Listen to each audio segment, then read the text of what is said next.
Naka-front sila as beauty salon and spa, pero sa totoo lang nagkakaroon ng recruitment dito na merong mga iniingganyo sila na mga workers. Yung karamihan dito ay galing sa Mindanao.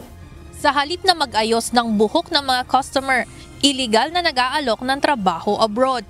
Ito umano ang modus operandi ng VMJ Beauty Salon and Spa sa Imus, Cavite na ipinasara ngayong araw ng mga otoridad. Ayon sa Department of Migrant Workers, naniningil ito ng non-refundable training fee na 15,000 pesos mula sa mga aplikante na karamihan ay mula pa sa Mindanao at pinapupunta sa isang training center na ikinandado na rin ng DMW.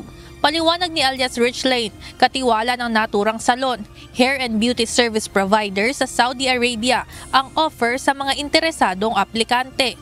Ngunit hindi niya alam na iligal pala ang operasyon dahil 2 buwan pa lamang anya siyang nagtatrabaho dito. Yung mga hair stylist po, yung mga ginagamit po sa yung mga oso po sa sa ibang bansa po kasi pa Saudi po talaga lahat ng babae diyan. Yung naabutan ko diyan nasa 30, pero yung iba po naka-flight na po sila. Ayon sa DMW, maaaring mapatawan ng panghabang buhay na pagkakabilanggo ang illegal recruiter oras na mapatunayan sa korte ang mga aligasyon. Ano to? Habang buhay na kulong to. Dahil sigurado tayo, if ever, lampas sa 3 yung magiging nito, magiging biktima nito. At saka kung lampas sa 3 naman, yung nagsasagawa ng illegal recruitment operation, panghabang buhay din yung kulong nito. At meron pa tong penalty, meron pa tong fine. So habang buhay nahihimas ng rehas.